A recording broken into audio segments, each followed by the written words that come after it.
Ágætu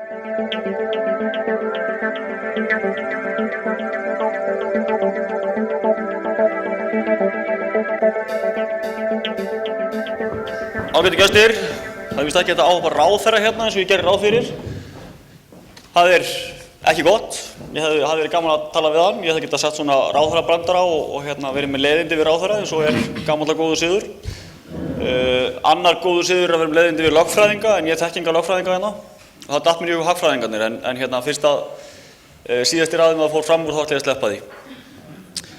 En ég ætla að tala samvinnu og ég er nú fæddur og uppalinn í Skagafirði, þannig að ég tel mig vera landsbyggðarmann og þar segja sumir að sé allavega mikil samvinna og samvinnuhugsjón.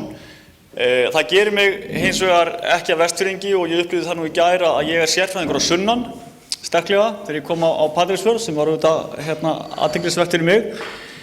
En kannski með það í huga ætla ég að segja ykkur það sama eins og Daði Már áðan. Ég er ekki með lausnirnar og í sjálfu sér skil ég ekkert af hverju ég er að tala hérna. Ég hefði miklu meira áhuga á því að hlusta hvað þið hefðu að segja og vonast til að fá að heyra það sterklega á eftir. En ég held að Matthías sé með ákveðin hluta á þeirri tækniþekkingu og svona virðiskeðjuþekkingu í sjávarútvegi sem hægt er að nýta til þess að finna lausnirnar í sameiningu með okkur öllum, sjávarútveginum auðvitað sérstaklega, en öllu samfélaginu held ég við þurfum að horfa svo breytt.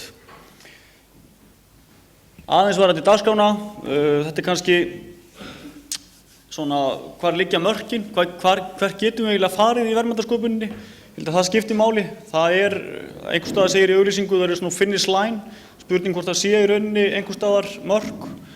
Og jafnframt hvers konar hagkerfi er það sem býr til þessi mörk. Það var talað súpukjötshagkerfi hérna í blöðunum fyrir nokkur síðan. Ég vil meina að matvælaiðnaðurinn, hvort sem er á Vestfjörðum eða annars staðar, sé alls ekki súpukjötshagkerfi, heldur allt annars konar hagkerfi. Og svo eru svona spurningum þessar áskoranir og það allt sem er langur til að ræða í framhaldinu. En varðandi húsið sem við búum í, þetta er hagkerfi getum við sagt og sumt getum við nánast endalaust stækkað í mínum huga. Við viljum alltaf stækka, við viljum fjölga krónunum. Þær eru jú að missa virði sitt eins og Daði kom inn á áðan og við viljum fá meira í okkar hlut. Þetta liggur bara í mannsins eðli. Hins vegar búum við takmarkaðar auðlindir nema þessa einu sem er þekking og við getum alltaf búið til meiri þekkingu. Það eins og skiptir máli að beita þekkingunni til þess að búa til meiri verðmæti. Hvort sem er menningarleg, nú eða það sem ég kannski hef meiri fókus á hérna í rauninni þessi hagrænu auðæfi. Þetta stöndum við fyrir, við ætlum okkur ekkert meira. Matthías hefur að hlutverki að auka verðmæti í matvælaiðnaði og líftækni, bæta matvælaöryggi og bæta lýðheilsu. Og ég hefði haft mjög gaman að því að segja ráðherra það sérstaklega að þetta verður ekki aðskilið. Alls ekki. Það er ekki bara hægt að búa til nýja vörur, auka verðmæti ef við ekki hugum að því að halda matvælaörygginu í lagi. Á sama hátt er ekki hægt að horfa bara á það að setja endalausar kröfur og reglur bætt matvælaöryggi en ekki horfa til verðmætasköpunar í fyrirtækjum. Mjög mikilvægt. Atriði sem ég finnst oft skorta á að horft sé heildrænt yfir. Við erum með margar starfsstöðvar, tvær þeirra nánast spánnýjar, annars vegar á Patreksfirði og hins vegar á Grundarfirði og við tölum ógjarnan svo sem þær sem Patreksfjarðar starfsstöðuna og Grundarfjarðar heldur meira Suðurfirði Vestfjarða sem við sjáum sem eitt svæði, svipað eins og Þóroddur kom inn á áðan og svo Snæfellsnesið og svo sameiginlega myndar þetta stór Breiðafjarðarsvæði í okkar huga. Það sem við teljum mjög mikla möguleika á því að með samþættum aðgerðum með því að horfa vítt yfir sviðið að auka verðmæti mjög mikið.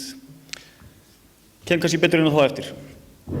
Annars er hugmyndafræðin hjá okkur og ég veit að stjórnmálamenn eru alls ekki sammála mér í þessu, allavega svona heimamenn oft á tíðum. Ég átti nú ágætis umræðu við slíkan einn í Skagafirðinum daginn. Okkar hugsun er svo við viljum sérhæfingu. Við viljum geta sagt í frumkvöðul, segjum bara hérna, okkar besta aðstaða til vöruþróunar er ekki hér og við getum ekki búið til aðstöðu til vöruþróunar allstaðar. Það er ekki hægt. Ekki nema þá að menn bara beinlínis ætli að tapa á því. Við verðum að geta sagt, við höfum góða aðstöðu og topp starfsfólk hér og hér í þessu. Annars staðar erum við góð í þessu. og við verðum að geta horft til þess að flytja fólk á milli staða í þeim tilgangi að þróa atvinnugreinar. Svo það aftur allt annað mál hvar framleiðslueiningarnar byggjast upp. Og með þetta í huga, ég býst nú að margir þekki Sigurjón Arason, sem sennilega hvað víðförulegasti sérfræðingur fiskvinnslu sem allavega ég kannast við og kendi mér nú ýmislegt. Með þetta í huga sendu við menn eins og Sigurjón út af starfsstöðvarnar þar sem að starfsstöðvarstjórarnir virka svona sem eins konar sendiherrar. Bæði reyna að toga svona upp á yfirborðið þau verkefni sem þarf að vinna í og svo leita inn í Matís með þá þekkingu sem þarf. Þetta staðan. Við vitum ekki nákvæmlega hvernig hún verður, en það alveg ljóst, ég ætla ekki að hafa þetta langt, við munum þurfa að borða og Ísland og kannski ekki síður Vestfirðir munu njóta góðs af því. Þetta algjörlega skýrt í mínum huga. Við erum, ég ætla bara að segja það, algjörir aular ef við getum ekki nýtt okkur það. Það eins og margar áskoranir. Þetta eru meðal þeirra, ég ætla ekki að fara í þær allar, sem eru mjög klárar. Það búið að koma inn á olíuna, hækkandi olíuverð, fæðuöryggi afskaplega stórt atriði og það skiptir máli að í því samhengi ekki bara fæðuöryggi Íslendinga, heldur fæðuöryggi almennt og við þurfum að átta okkur á því hvers konar vörur eru það sem við viljum selja inn á hvaða markaði. Kannski eru meiri verðmæti í rauninni í einhverjum sértækum efnum, segjum bara omega-3 í sjávarfangi, heldur en akkurat próteininu sem var horft á hérna áður.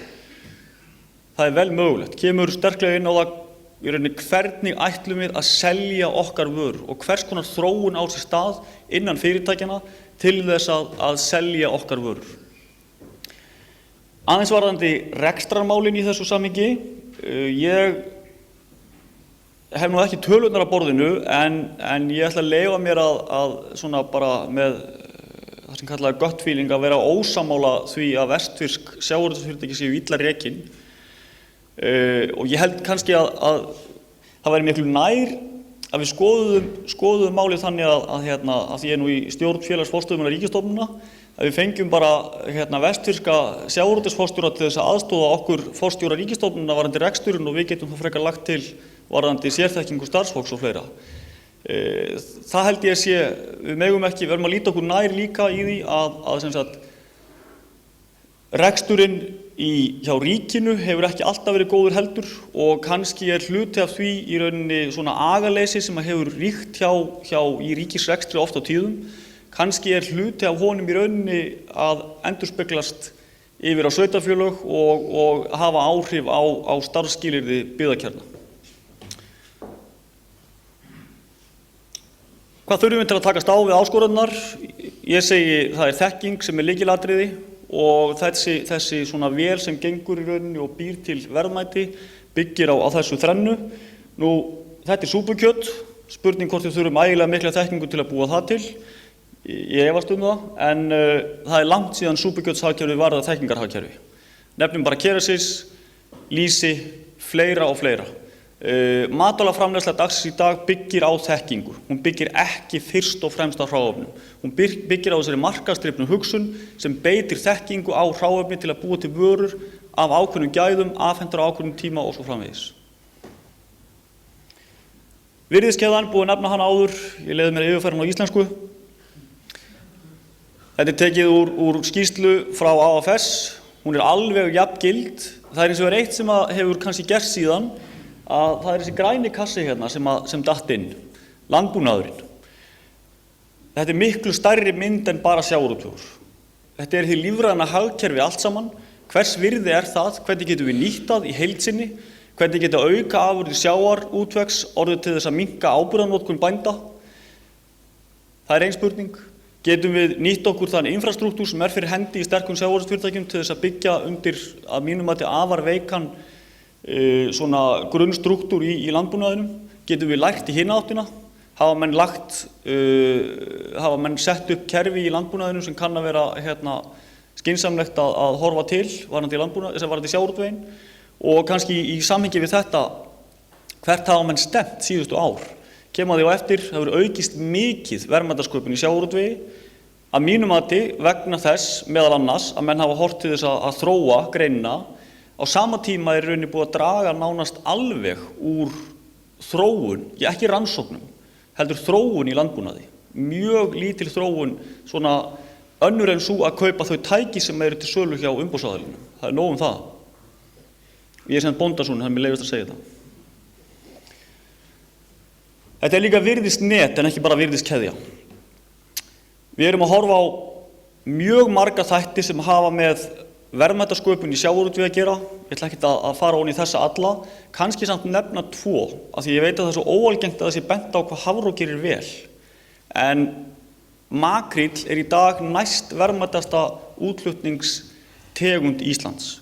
24,5 milljarður ef ég man rétt.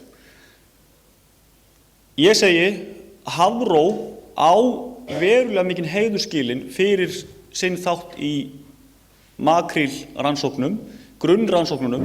Þeir hafa ekki gert það einir, það hefur verið ákveðið samstarf við útgerðir þar, en það hefur líka verið heildarsýn á það að við verðum að vita hvað stofninn stór, hvernig getum við nýtt hann, við ætlum ekki að fara með hann í mjöl, við ætlum að fara með hann í manneldisafurðir, þannig að við séum að búa til mikið af verðmætum og líka geta telt fram upplýsingum gagnvart okkar, viðsemjendum það hvað við erum að gera. Þannig að það þá annars vegar fiskurinn sjálfur og svo þetta eins og menn hafa komið inn á áður að kæla hann vel sem skiptir lykilmáli. Næsta mál, ég ætla bara að fara mjög stuttlega, þetta sést ekki vel. Aðeins bara varðandi upplýsingar. Upplýsingar eru mjög mikilvægur partur og þær þurfa að batna, við þurfum að fá meiri upplýsingar hvað skapar verðmæti. Punkturinn hérna kannski fyrst og fremst að það eru ekki sömu tegundir sem skapa mest útflutningsverðmæti eins og mestur afli af, kemur engum á óvart, en það sem kannski verra að við erum að draga of mikið saman upplýsingar. Allar karfategundir í veiði verða að einni tegund í útflutningi sem leiðir til þess að menn eiga mjög erfitt með að greina hvaða karfi í rauninni að skapa hvaða útflutningsverðmæti. Og svo annar fiskur, það þarna 7. stærsta útflutningsafurðin, mjög athyglisvert.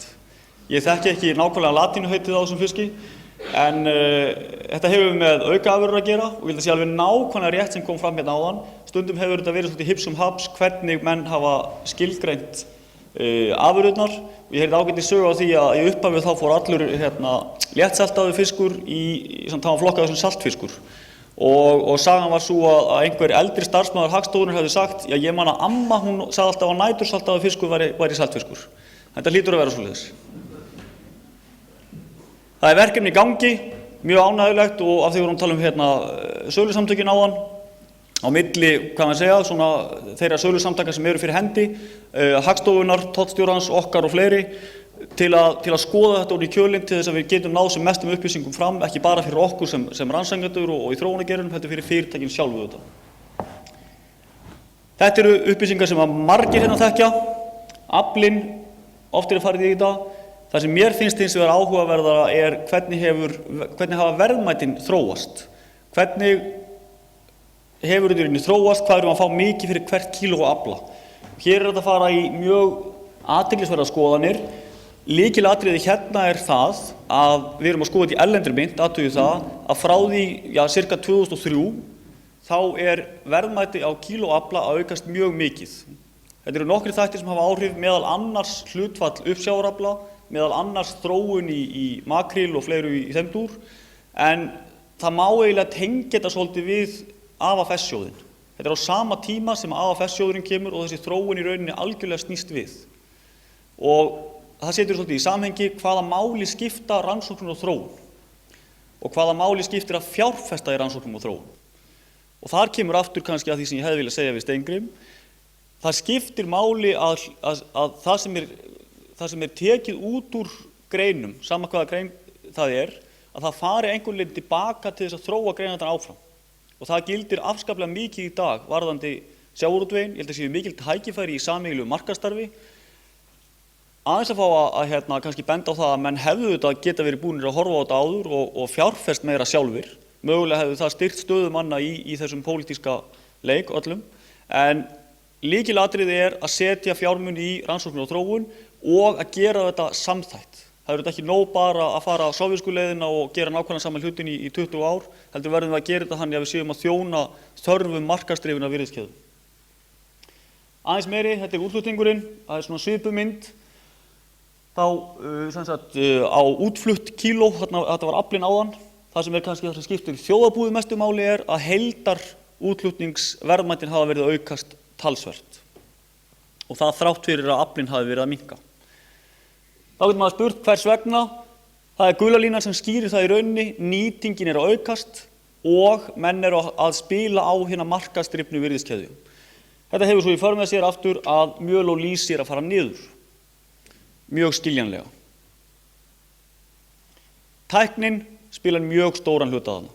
Þetta hefur með umræðinu atvinnustigið að gera, en það er mjög mikil aukning í verðmætasköpun, þetta eru landstölur, tekka fram, verðmætasköpun á hvern starfsmann. Og það gerir fyrirtækjunum kleift að greiða hærri laun á hvern starfsmann og það er svo undir hverju fyrirtæki komið hvernig sú stefna að sjálfsögðu. En ég held allavega mín tilfinning, aftur aðeins óvísindalegt, að þau fyrirtæki sem ég þekki til sem að hafa greitt tiltölulega góð laun, haft skýra stefnu það að halda í þekkingu, þau að standa sig mjög vel í dag. Og framleiðin er það góð að þú græðir eiginlega alltaf á því að borga fyrir þessa þekkingu topp starfsfólks. Alltaf að monta sig gagnvart Norðmönnum eins og hefur verið gert áður, það er lykilatriði. Það sem ég langaði til að benda á bara aukalega við það sem hefur verið gert áður, það er nýtingarmunurinn. Þetta er þorskur og nýtingarmunurinn er að verulegu leyti ástæðan fyrir því að við fáum meira út úr hverju kílói afla. Það er ekki verðið endilega á þessar standardafurðir, heldur þessi nýtingarmunur og svo aftur í hvaða vinnsluleiðir við erum að fara. Það er alveg hárrétt. Við erum að flytja þetta út ferskt í flaggabitum og af þeim gæðum sem markaðurinn væntir. Sem kemur aftur þessari spurningu hérna og þá getur maður annarkvort skammast yfir fiski sem er ekki ísaður eða glaðist yfir öllu þeim fiski sem hefur verið ísaður og þeim framförum sem hafa orðið á því sviði síðustu ár. Og ég ætla að fá að gera það hér. Margt gott sem hefur áunnist í þessu. Engin spurning. Og til að tengja aðeins við hinnar skapandi greinar Ísafjarðarbæjar, þetta er mynd úr þremur verkefni sem Matís og 3X hafa verið að vinna hérna, með fyrirtækjum tengdum hérna svæðinu. Það sem menn eru að horfa á hvernig á blóðgun að verða sjálfvirkari getum við sagt, sem minni vinna fari í hana, betur framkvæmt þannig við séum að skila betri holdgæðum til þess að hægt sé að búa til verðmætari afurðir. Sem svo aftur skila sér í því að það er auðveldara að fara í fersku leiðina og ekki síður, það eru meiri möguleikar á því að setja þetta með skipi, flytja með skipi heldur en að flytja með flugi, sem er alveg gríðarlegur sparnaður. Því að það eru ekki bara aukin verðmæti sem við erum að horfa á, heldur líka minni kostnaður eins og Daði benti á áðan. Og í sumum tilvikum nákvæmlega þá er þetta nefnilega alveg samhangandi og í þessu tilviki er það. Við náum fram meiri sparnaði með því að fara í gegnum skip en ekki flug og við þróum vörun okkar í rauninni. Það sem gerðist hér í rauninni var að menn fóru nýja leiðir bæði varðandi meðhöndlun, varðandi pökkun og fleira og tengist svo sem meðal annars þessu hérna verkefni sem er að fá Akitera fyrir familíunni, eins og við vitum, er nú góður síður út á landi. Bróðir minn nýlokið við sitt doktorsnám, Björn ásamt Sigurjóni mitt og það sem menn voru að taka þennan standardkassa, þennan fröðkassa frá Promens og breyta úr því að vera, ég maður segja kassalaga, í það að vera minna kassalaga. Það sem menn flytja efni á hornin og minnka þar með hitaálagið á hornunum og þetta er niðurstaðan í rauninni að heildar varmaflæðið í gegnum kassan er mun minna. Og það þarf alltaf að nefna hversu mikil verðmætasköpun liggur í þessu, ekki bara fyrir útflytjendur á fiski, heldur líka fyrir framleiðendur á kassanum.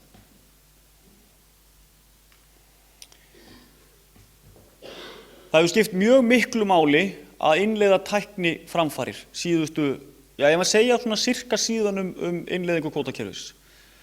Ég ætla ekki að fara í hvert og einstakt efnisatriði hér, en það er mjög margt í rauninni sem hafa mörg skref sem hafa verið stigin og það má kannski segja ef ég ætti að benda á einhvern svona mögulegan samkeppnis eða svona einhvern mun á þeim fyrirtækjum sem ég þekki sem kannski hafa farið hraðast í hlutina og venjulega svona hefðbundnum fyrirtækjum hérna á Vestfjörðum, þá hafa vissulega verið fyrirtæki sem hafa farið hraðar í suma breytingar heldur en mörg fyrirtæki hérna.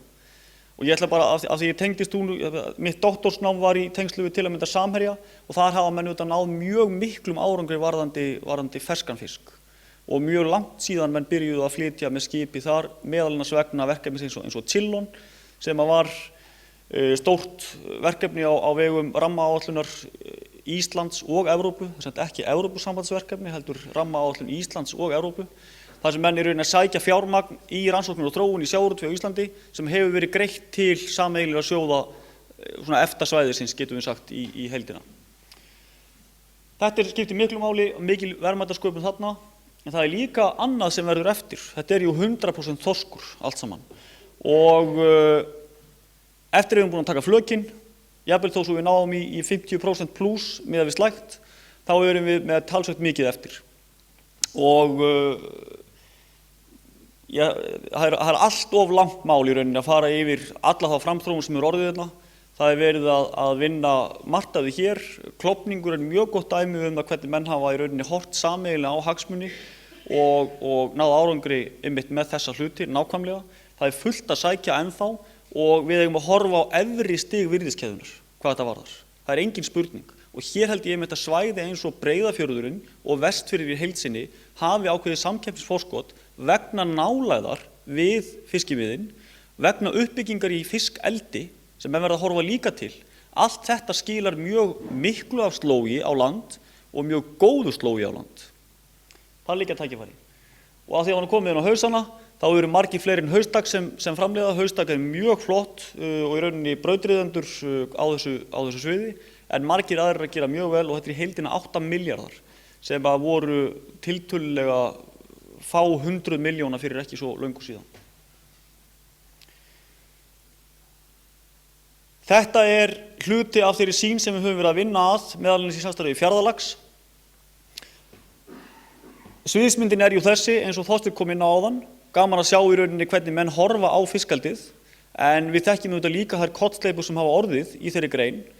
Ekki bara hér, við getum nefnt Chile og ef við horfum 25 ár tilbaka Noreg, þetta gerist ekki að sjálfu sér þar og hefur auðvitað verið ákveðið svona á brattan að sækja hér, en við, allavega okkar sýn er að vera í samstarfi við þau fyrirtæki sem vilja byggja upp og þá að byggja upp rannsóknar og þróunaraðstöðu sem hægt er að nýta mjög auðveldlega. Það má ekki verða of dýrt að reka rannsóknar og þróunarverkefni, það er lykilatriði. Ekki síst þegar oft er ekki mikill skilningur hjá sjóðum einu sinni hver rekstrakostnaðurinn er. Stundum held ég að menn haldi að það sé nóg að borga einhverjum fyrir að vera fyrir framan tölvuna og þá séu verkefnin búin. Það er ekki svoleiðis. Að byggja upp mikla aðstöðu og öfluga aðstöðu sem nýtist til rannsóknar og þróunar, það kostar helvíti mikið af peningum. Það verður bara að segja svo er. Og það setur áskoranir á okkur Þorsteinn og fleiri þegar Steingrímur sker okkur niður ár frá ári. En þetta er allavega mjög áhugavert og mjög mikil tækifæri sem liggja í þessu. Nú ætlum ég að fá að hrósa Steingrími.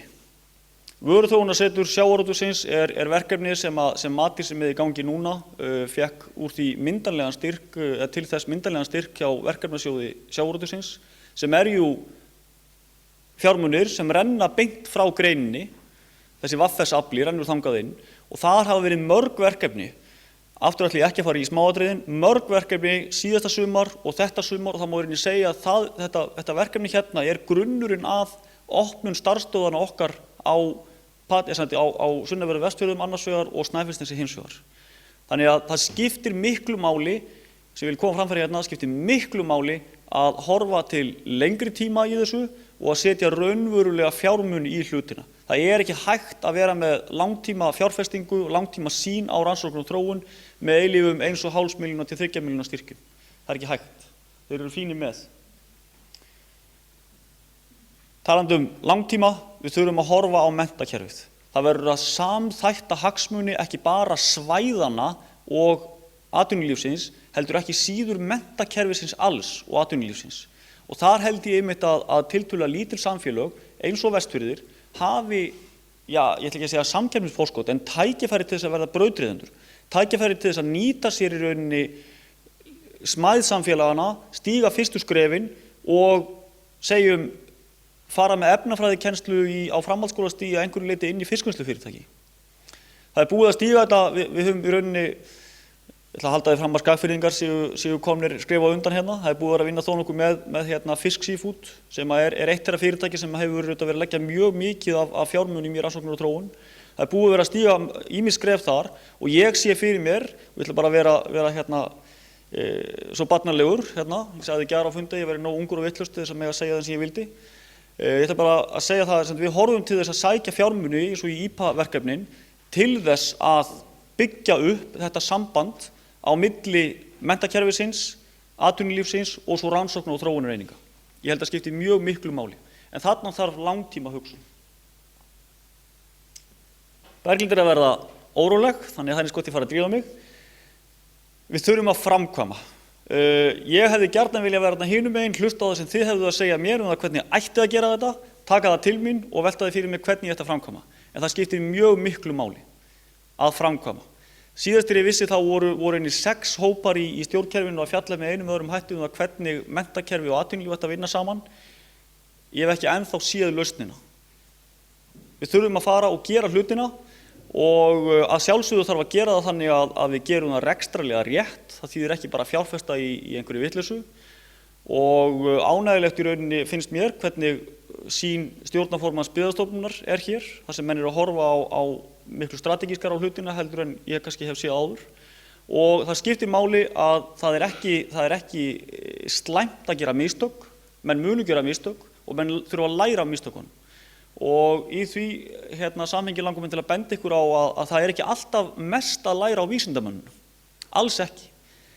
Ég held að í mínu doktorsnámi hafi ég ekki síður lært af þeim sem eru sérfræðingar í vinnslunni, sérfræðingar í veiðum, heldur en Sigurjóni eða ég tala ekki þeim sem kenndi með tölfræðina. Þannig að það má alls ekki samtalið á milli rannsóknar og þróunar og vísinda og atvinnulífsins, matvælaiðnaðarins má ekki vera upp og niður. Það er alltaf til hliðar. Það verður að vera svoleiðis. Því annars næst ekki þessi árangur sem þarf. Og svo annað, þetta er ekki alltaf í vísindaritunum sem við fáum bestu upplýsingarnar. Ég ætla bara að benda ykkur á þetta hérna. Þetta er úr Batman og segir allt sem segja þarf. Að við dettum til þess að geta staðið upp aftur, komið okkur á lappirnar og gert betri hluti á morgun heldur en við gerðum í gær. Takk fyrir.